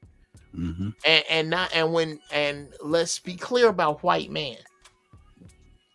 I don't care what the brother looks like that brings you funding from a state or a government entity. You are going to regret it at some point. They look good at the beginning when they give you all new Macs, when they give you an office, when they give you a car to drive around, so that when they get ready to fold it, they can fuck with the numbers and make it look like you stole some money and blame it on you. This is not a play I'm making up off the dome. This is some shit that's been happening to us for at least 150 years. Is that the people who join your movement join it to stop it. So whatever you do, if you need some money, find it from that. There's a benevolent dude around the way. I guarantee you the dude that's running that shit around your house, the dude that's really running shit, he don't really want to be doing that. He has a brilliant mind. The dude that can stay alive and out of jail on the street is a genius. That's right. And got bread. Them dudes are geniuses. That's right. The stakes in their game are far higher than Wall Street. And just to piggyback off of that, you'd be surprised how very little money you need when you have willing participants and willing hearts. Sure. And really pitch what the vision is and get very, very good at pitching your vision in terms of who do you see as benefiting from this in terms of the community and its reach, and try to do as much as you can under the radar, because white folks, they know the implications of having feeding your people to make them strong and mentally healthy. And matter of fact, the Legal Aid Society came out with a position. Let me see if I can get it up recently. If you could just look it up with legal. Hold on 1 second. On what's happening with black land and farmers. How did black lose their farmland here? Okay. While most of the black land loss appears on its face to have been through legal mechanisms, the tax sale, the partition sale, and the foreclosure, it mainly stemmed from illegal pressures, including discrimination in federal and state programs, swindles by lawyers and speculators, unlawful denials of private loans. So this is all by design. Our projects are kept poor by design. So if we move from a model that is just fueled simply by money instead of personality, you know, you're a human being. Your father, look, hey guys, you're on a buy-in. We're going to have this land, and if we grow X amount, you get X amount of vegetables, you know, and kind of work as a co-op, because that's really what you need for the land. You need labor, you need sweat equity, and put together a sweat equity package for some of the participants if you don't have the money to pay people out front. Okay. Yeah, get out. But definitely stay in touch with us with what progress you're making, how Okay. it's moving forward. And let me introduce you to another cat in here. I'm a customer. Young Jedi Bruce. A matter What's of fact, happening, if I can, I'll get you guys the information and I'll send you guys a pack of some of the stuff that we do have, because we have stuff like parasite cleanses, we have stuff like black seed oil, we have stuff like Haritaki, lion's mane, all types of stuff. I'll just send you guys a nice little pack because I appreciate everything you guys do. Oh, absolutely, and maybe, you know, on our program, we know we're looking to sponsor some things. Maybe we'll do a nice little commercial. Okay, yeah, exactly.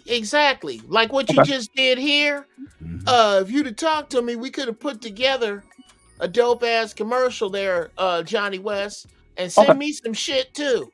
Oh yeah, I'll send. You already know it's both of you guys, man. I got you. That didn't sound like it. I'm taking lion's mane right now. I'm taking the lion's mane right now. It's pretty good. Pretty good. Brother Bruce, if you can come in, what's on your mind there, doctor? I'm still listening, man. I got chopped in the middle of it. It sounded like I was being very productive and secretive, because it sounds like a lot of the situation that's going on right now. Oh no, man. It's you're gonna have to go back and watch this one. I thought your ass was coming in here because well, yeah, here's something else you can do. Why don't you give everybody the update on to bring you up to speed there, Tylon. It's some cats that I have identified as true young Jedis that are younger people who are in their 20s and 30s and early 40s, that they not drinking the Kool-Aid. These two, Brother Dice and Brother Bruce, are just such gentlemen, as is Johnny West. So Bruce's assignment was to, before the end of the year, find 10 men who think like he do and start moving low key with them dudes. How's that going there, Brother Bruce? Yeah, it's been moving. Like I said, I found one of them is in Africa right now, so I'm waiting for the brother to get back. He owns the largest fish farm in Nigeria. So I'm waiting for him to get back so we can talk about how I can get away from this plantation I'm on right now. Right. And then another one, me and him, we really ain't linked about business yet, but he's just like, whatever you can do, whatever your plan is, I got you as long as you got it. So as long as you're willing to move, I got you. It's one of those, and they're kind of both on that type of time. Like, as long as you're going to go first, I'll help you along the way. Just show me you're going to go. Right. Well, I'm just trying to find my way to the money myself. So, you know, are you going to try to, are you talking to him about moving to Nigeria? Well, he definitely want me to come out there to come see, because he lived both back and forth. So he spent basically 6 months on slaves. Young man, if you've never listened to anything I ever said, do yourself a favor and go to Africa. If you have an excuse, save the money. Save the money, if for nothing but the experience of looking around and everything you can see for at least a good 200 yards in every direction is your face, your reflection. It really, the first time it hits you, it's an unbelievable, overwhelming, lovable feeling. I've seen grown men just stand up and cry. You gotta go, bro. You gotta go. I had a plan to go to Tanzania before the Rona happened, and they killed my president, because I wasn't even claiming the president over here. I was just claiming Magufuli as my president. That's how bad I wanted to go to move to Tanzania. But then, like I said, they assassinated him, so and then they put that girl in there, and she was all with the program, and I was like, ah. Well, don't discredit. Don't put Africa on the back burner. Now, to kind of give you something to bite on in this conversation. The thing is, the discussion is education. Okay. And how it was actually custom designed for people who use public education to only get so far. I agree. Have you experienced personally? Have you ever experienced an education gap, as in the shit your competitors were exposed to, as opposed to you in competition for something? Have you personally experienced that, or do you know anybody? I mean, when you talk, okay, so I notice when I'm talking, if I'm the smartest person in the room, depending on who's arguing with me and who chooses not to argue with me. And I notice if I'm talking about money or law, especially when I'm talking about money and law, those who choose not to talk but know everything that I'm talking about are just measuring how much I know and how much I don't. So when I'm in those circles, I tend to talk a lot less and listen to other people argue. When me and you, when we usually in these rooms and we talking, and I always go, all these billionaires and millionaires, and we actually own how many schools they teach you something relevant. That's always one of my arguments, because I understand that going through the system the way I did, just normally, regular public schools, as soon as I was 18, I realized 15 years of school, I don't know shit. Don't know shit about nothing I need to know. So, other than me knowing that that's a complete waste of time, like I heard you guys at the beginning talking about how you used to come out of school with some type of trade, or being able to be some type of handy, something, other than playing basketball and football. You knew something. Okay, stop. Hold on. That's very interesting. When did it hit you that after 15 years of schooling, you didn't know shit? Do you remember? When I hit high school, when I hit high school, I'm always a year under. So what you supposed to be 14, 13? I'm 13, getting to freshman, and can't sign up for wood shop, ain't got no plumbing school, ain't got nothing I heard my dad and them talking about when they were in school. None of those programs involve, or they're all gone by the time I get to school. Y'all want to hear something weird? I live in Ohio, and they got this thing called NVCTC. I used to go to school there, and they used to offer the type of classes that would help people, like architectural drafting, plumbing, woodwork, stuff like that, right? But you had to qualify for it in certain ways, right? And we used to go to school with these kids from like these small hick towns, and it was only 2 schools there that were black, which was a school named Jefferson and a school named Trotwood, right? And they made it very, very hard for the kids from Jefferson and Trotwood to qualify for some of these skills and these skill trades. But the other small hick town schools, easy, bro, super easy. And it's set up to where even when I went there, because I went there, and the way that they treated us compared to the white kids was crazy. And that's when I realized, oh yeah, this is different. This is set up different, because my whole life I went to public schools, and then I'll go to MVCTC and I intermix with white kids, and then I see firsthand, oh, this is what this shit really is. Right. Like that was my first eye opener.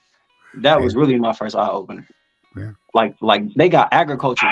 They got agriculture classes for white kids, and when you try to get in there, good luck with that. Yeah, they don't want us to be critical and analytical thinkers. They want us to be obedient workers.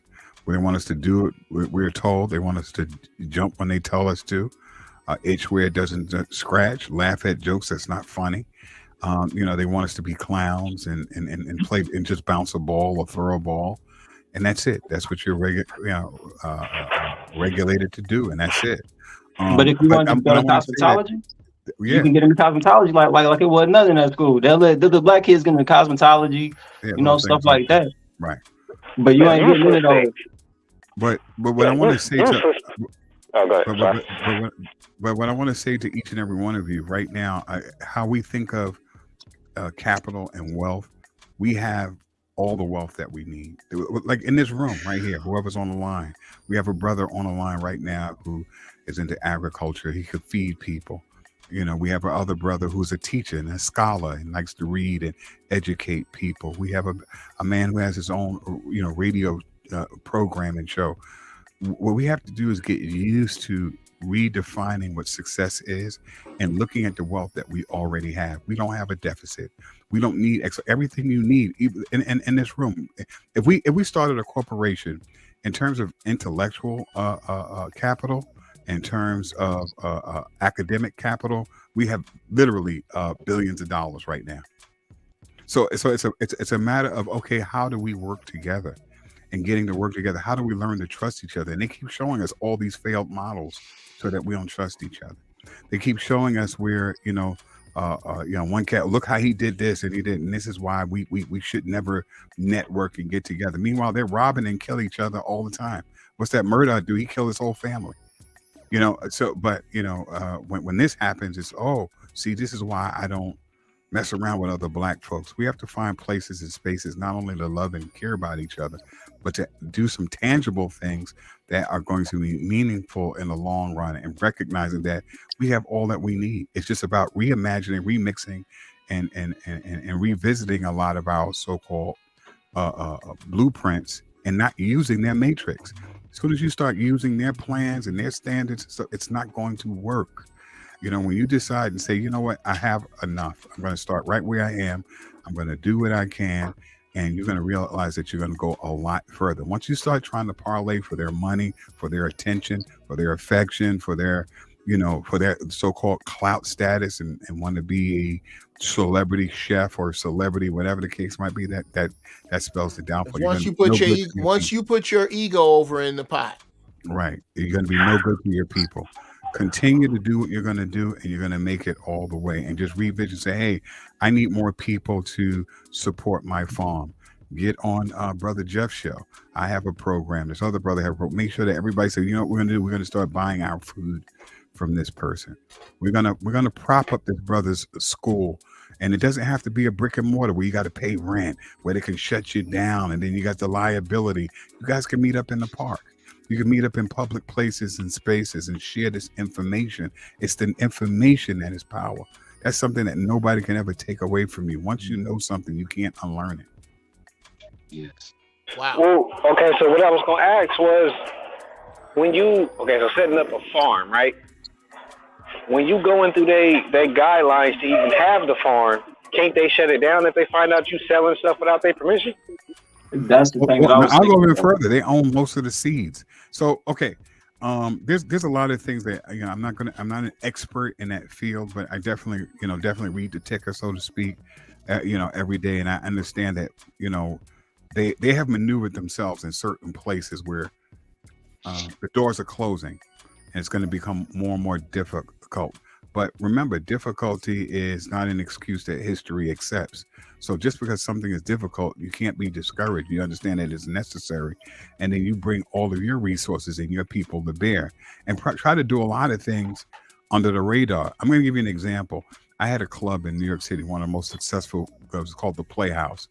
And it was a mansion. It was a mini mansion over on Classen Avenue, where you wouldn't even expect it. Big, tall, white building. But we didn't have an awning and we didn't have a sign. So we said that it's a private club. So they tried to come in and shut us down. They tried to shake us down and all that. Well, what's all these people? What's all these cars and stuff on the weekend? I said, it's private parties of friends and family. And then when we had enough money and resources, that's when we went public. So it's a lot of things.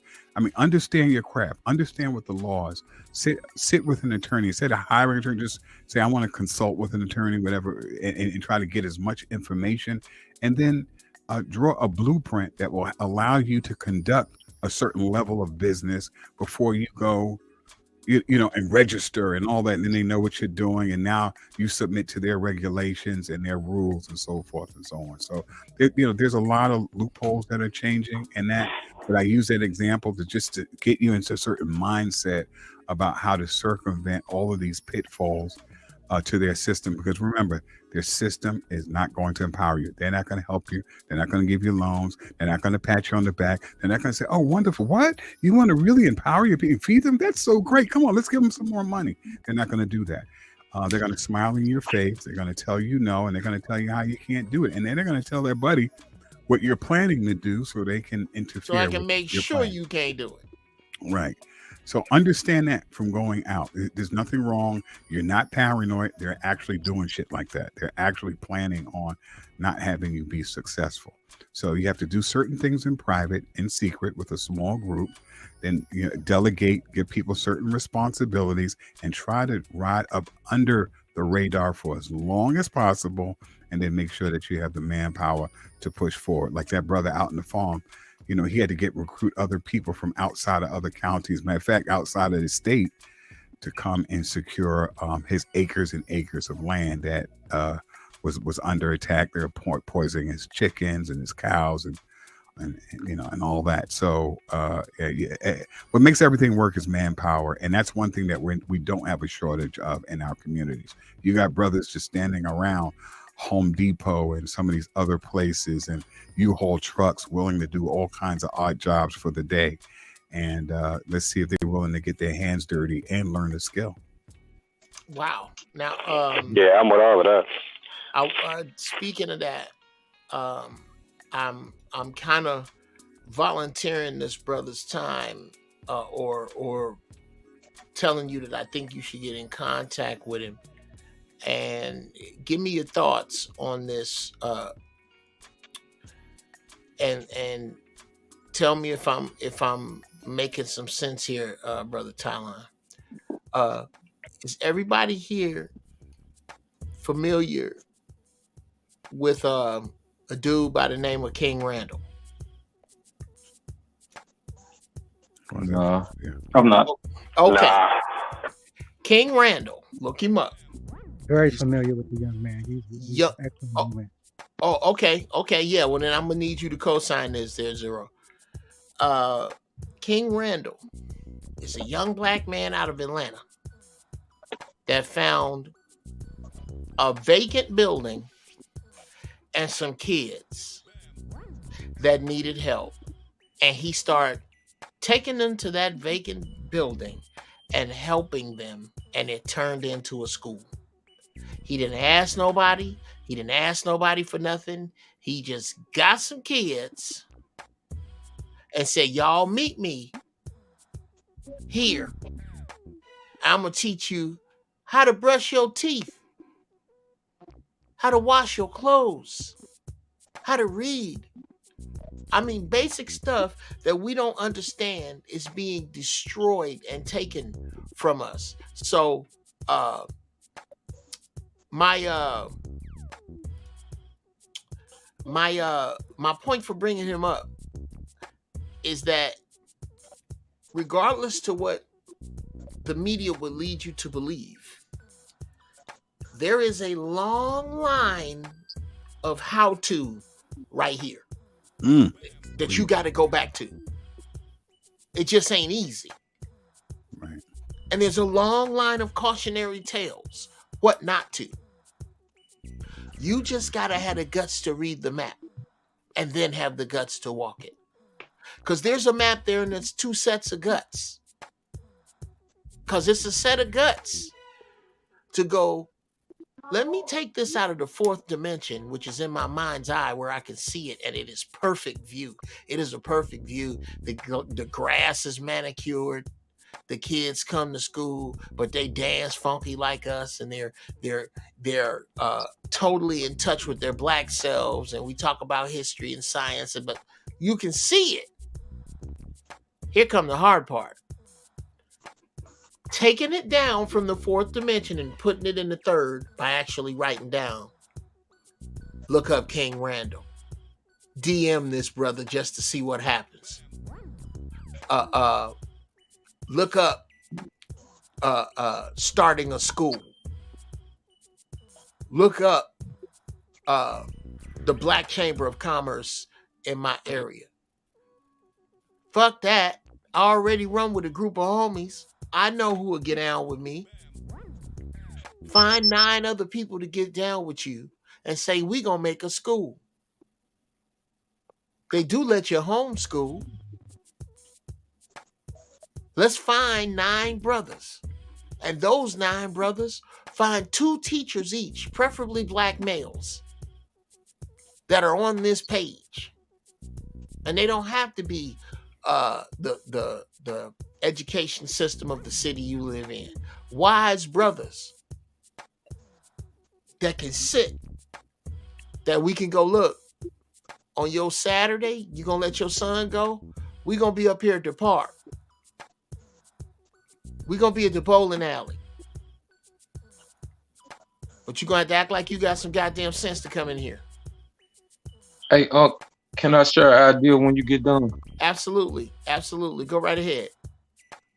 Like when you said dude had got the building and it turned to a school, I was thinking about that this morning. Like we can just get a vacant spot and just pull people. But I be wanting to deal with kids that's just getting out of high school, like 17, 18. Okay. But it's like my idea was like like how I was saying we was operating up through the cash out, and it's for everybody. We can then take that money and buy a big building, because this the big Piggly Wiggly just closed down right up the street from us. Like buy a big building, and we can operate it like an anthill. Like that's what it's gonna be called, anthill. Okay, slow like down. we operating like ants. I love that. I love that. Here's your problem. You are not in the third dimension going to generate enough capital fast enough through a cash app through the school with 13 people. Here's how you get that. No, I do it every day. That's all I do. Got this group every day. That's all I do. Okay, well, I might be talking out of school. I teach music on YouTube too. Like, okay, I'm gonna have to check you out. Another subject. Back on the road. I'm trying to get a hold of this Piggly Wiggly. Yeah. Because just like you see it, so does a strip mall developer. Yeah. So does another. I got 68 grocery stores, and my favorite number is 69. So I'm gonna buy this one and put my food in it and call it Uncle Mike's or whatever the fuck. You got to compete with him. It wasn't so much about the building. It was about, like, you know how ants operate. Like they leave a cent. They go find food and then they leave a cent for the other ants to come collect it. But how we operate, you know, we got the security ants. We got the people that go out and find deals all over the city. If you find a deal, mark it, and we're gonna send people out with the cars to come get it and bring it back. It's like a pawn shop. We're telling them this stuff, and the proceeds go to everybody that. And then you got the mid workers. They keep the nets clean. You got the kids here. They learn karate. You don't need no daycare, because just drop them off up here, and all of them grow up together. They learn the karate. They learning what we learning as a group. You know what I'm saying? And it's moving like an anthill. Okay. That's what we do every day, depending on the color shirt you want to wear. That's your job for the day. Hold on. Do you have that happening right now? Oh, it's in the idea stage right now, but that's why I said let me share an idea before it can spread. Hold on. Like, listen to me now. People all over the country, they can start doing. All right, and Brother Dice, I'm gonna mute you in a minute now. Hold on. It's a fantastic idea. I love that idea. I'm down like 4 flat tires. Here are the most important words that go behind any idea you have. What's next? Because without the what's next, it's just us feeling warm and fuzzy listening to your idea. I love the idea about the Piggly Wiggly. I love that idea. What I think is two things come to mind. Unless you hit Powerball or you balling with some bread I don't know about, it's going to be a little hard for you to go and get that building next Monday. Somebody can go get that building next Monday.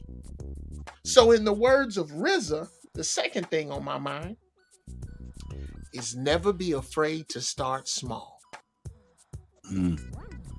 Yeah. You don't need the Piggly Wiggly right now. What you need right now, you could do in somebody's living room. You could get 10 kids. Let's make it 12. And you know 4 people. 4 that's good at one that's good at mechanics. You happen to know a mechanic. You happen to know a DJ. You happen to know a dude that paints signs. And you know a math teacher. If you know 4 people who will open their house to 3 more kids each, you can have 3 kids learning about automotive, 3 kids learning about DJing, 3 kids learning about painting, and 3 kids learning about whatever the fuck the 4th one was that I don't remember. You can have that happen. And you don't need the Piggly Wiggly. You need to put them feet on the ground. You need to hit your people. Here's my idea. Here, the ants. You don't have the hill before the ants, brother. You have the ants first. So That's get what your I'm working ants. on now. There you go. So here. That's what I'm working on now. Is the work written down? Do you know? Here's what you do. Here's some free game from my life coaching class. Take a goal. In 5 years, I want a Piggly Wiggly sized building full of kids. And feel free to co-sign on this anytime, brother Tylon Zero. Any of you guys hop in. Hold on. Let me lay it out, and then you tell me. In 5 years, I'm gonna have a Piggly Wiggly building like that. Well, let me find out what it's gonna take and divide that by 5. And then after I divide that 5, let me divide each of those 5 by 12. Because that's the months in those years.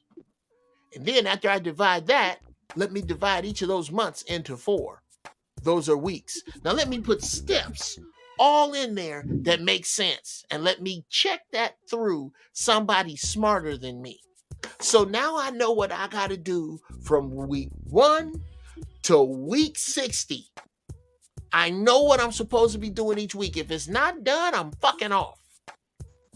That's how you get it done. Not how you talk about it, not how you want it, not how you need it, not how good it's going to look. What's next?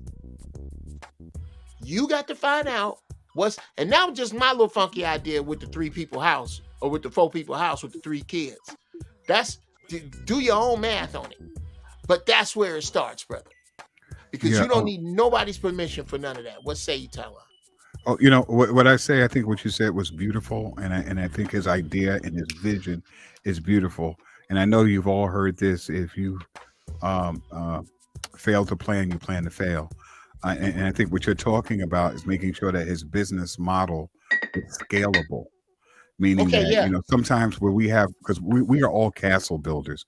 We want to see, this vision to its fullness. Like he will achieve his goal once it's in his mind and he wants to do it. So the only the thing that Jeff is saying, and I think what I'm co-signing is make sure that you can sustain those I gotchas and other kind of things that you might not be, you can't see. The things like insurance. There's liabilities if a kid is hurt and your care and all. These are all these kinds of, things that sometimes when we're putting together plans that you don't think about. But what I like to offer in terms of a resource is my twin sister. I have a twin. Her name is Tylon Washington, Tyona. She is the founding principal for the High School for Excellence and Innovation. She got millions of dollars, from Bloomberg, to start the school. But now she's a DOE school. I will talk to her and maybe set up a consultation so you get an idea of what's in terms of a goal, like what's all involved in running an entire school. And I think that could be a tremendous asset just in terms of helping you shape your unique vision, because you don't have to just take the model that exists, but you can actually tweak it so that it's a model that you can work through and work for. But yeah, her high school, you can go online. It's called the High School for Excellence and Innovation. She started that school. She has it's a high school, and I'm gonna tell you right now, for her to run that school in terms of teacher salaries and maintenance and all that other kind of stuff, she spends over $5.2 million a year. Now let's stop there. Let me tell you what you didn't just hear. For your dream to run, you're gonna need $5.2 million. Well, maybe. No. Maybe more. No. I don't think it. Okay, let me rephrase. Here's what you didn't hear. For your dream to get started, you're gonna need $5.2 million. You're gonna need a staff of teachers. What you're going to get from his sister that is invaluable is a list of mistakes and an amount of time that you don't have to waste and spend. She is going to map out for you a way. It's not necessarily the way, but you know what her way and your way have in common? A lot of the same fucking potholes, a lot of the same pitfalls, a lot of the same steps that nobody on this panel that I know of can give you. Number one, you got to get with somebody doing it. Get with she's doing it. She's doing it. True, she's doing it with what we just said, money that you don't want.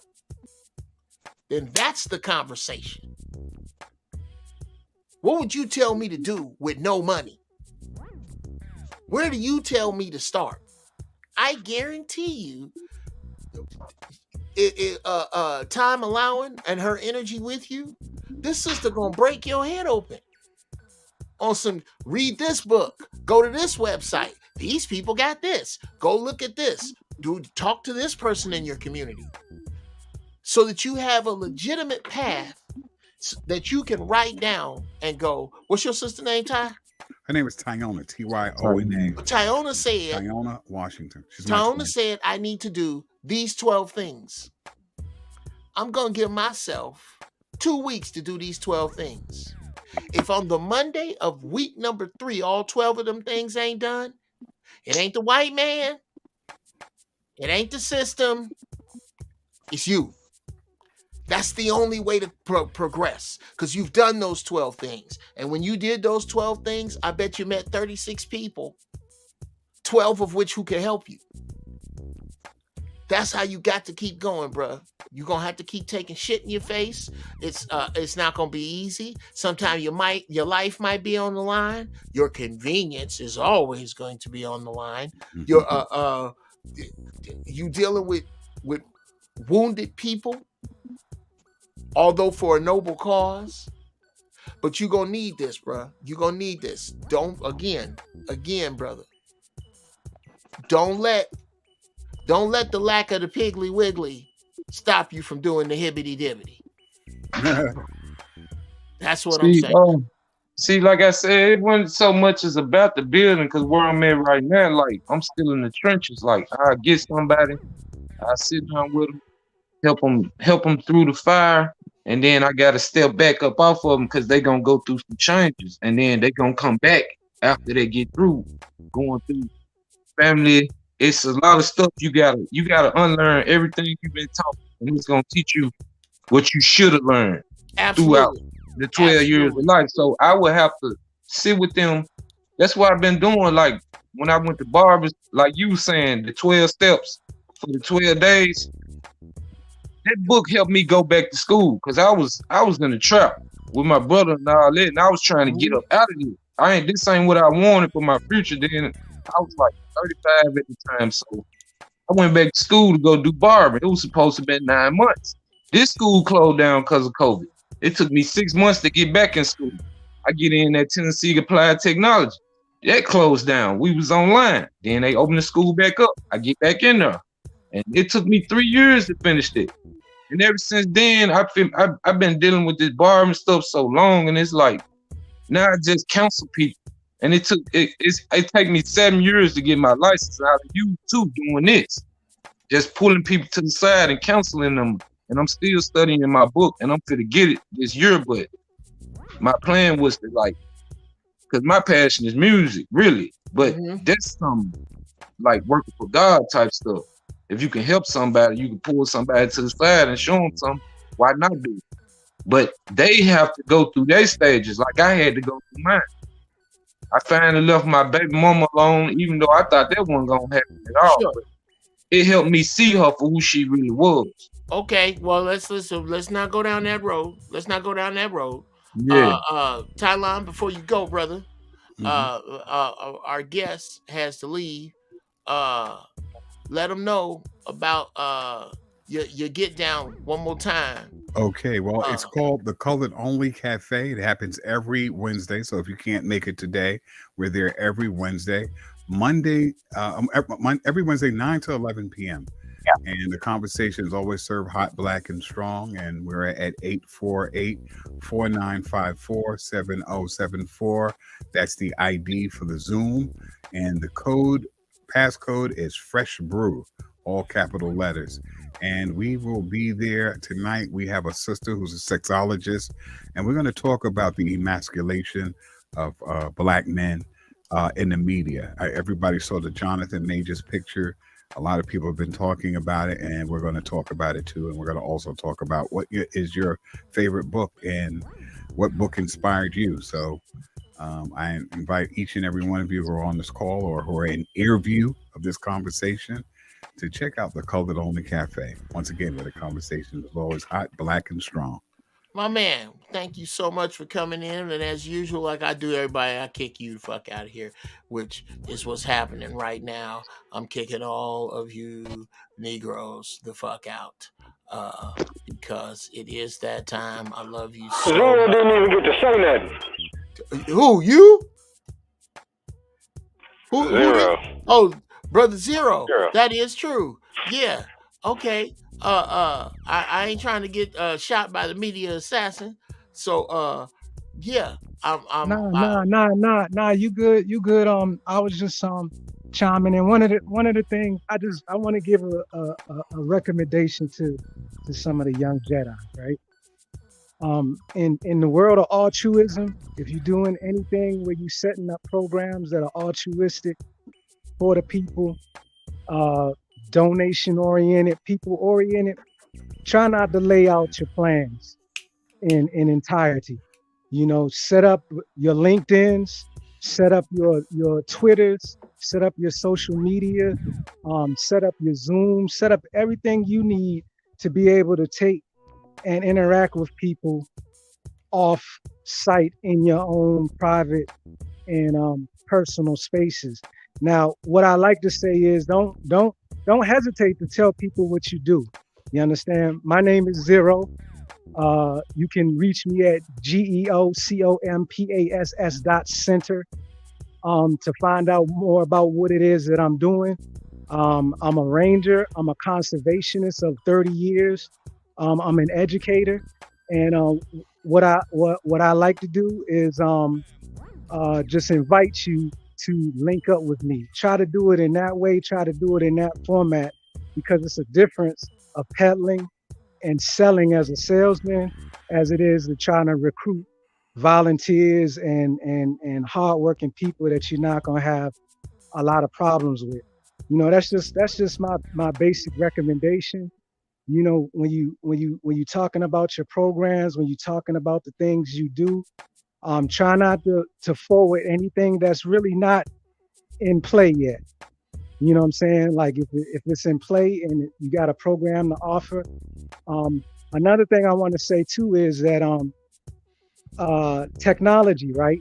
The orientation of technology is this: you don't have to pay to learn any type of the advanced technology that you need to learn at this time in blockchain or development to make money. All you have to do is have a strong internet connection. There are free resources on YouTube. Just like you spent a couple hours watching this show, you could do the same thing. Actual free resources. You understand, where you can actually go and step by step learn any coding language you want on earth. Coding is important because coding is the matrix. It's the thing that runs the matrix. If you can code and if you can put together a team that consists of, or if you align yourself for any of these things, I'm gonna say it real quick and then I'm gonna be up out of here. And let me, because I was writing some notes down and I want to read these to y'all because this is very important. 1 second. All right. Because it's important to set yourself up for what is in demand. Okay, so project managers, you know, responsible for overall management of projects. You don't even have to be a coder to do that. You just have to be an organized person and understand what's going on with the specific project. AI developers, AI prompt developers, software developers, data scientists, UX and UI designers, content managers, marketing specialists, and business development managers. All of these things that I just listed, you can go on YouTube and learn for free. Most of the people that I hire from that realm of where they got it on the grind. I don't hire people who just get papers and certifications, because if they don't learn doing it, a lot of times they don't know what they're doing when you put them in position. So a lot of times it's better to be somebody that's tried and true. If you spend time playing video games, you can spend time learning to code. It's very easy. You know what I'm saying? All you got to do is get yourself into that type of alignment. This is what is moving. Not trades. Now, I don't recommend trades, because a lot of people say coding and trading. Not trading. Manufacturing skill sets. Not just any trade. Not HVAC. I'm talking about manufacturing skill sets, so where you a carpenter, metalwork, 3D printing, anything that's dealing with manufacturing from the ground up, even seamstresses and clothing designers. These are important trades to pick up. These important things and skill sets to get yourself in alignment with. And there are a lot of people out here that'll just take you on in trade for volunteering your time working for them or apprenticing with them. So that's all I wanted to put out. You know what I'm saying? I actually have a school in play, but instead of like yapping about it on here, I want to see how many people can go visit that page, geocompass.center, geocompass.center.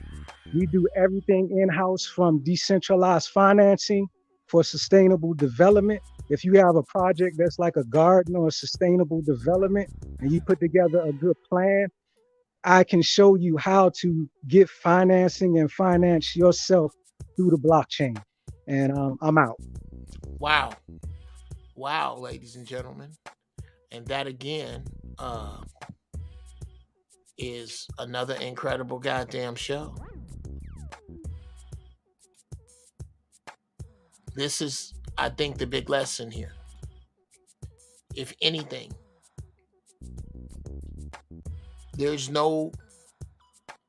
nobody's coming. No one is coming. No one's coming to save us. No one's coming to help us out of this. No one is there is nobody to vote for. There's nobody to pray to. We gonna have to do this, y'all. Us. That's it. You, me, us. Dice Iverson's people, my people, your people. That's how it gets done. That's the only way it gets done. Any other way is begging the same people who are saving their children's lives, their children's lives, by making sure that you are substandard. Asking those people to help you. They're not gonna. Start small. Don't be afraid of it. Because everything is about to fall apart. And all that's going to be left is small. Stay high in thought. Stay high indeed. Guide your ignorance to your wisdom. Pull out of the gravity of the stupid. Sisters, find your peace. Brothers, find your majesty. I'm out.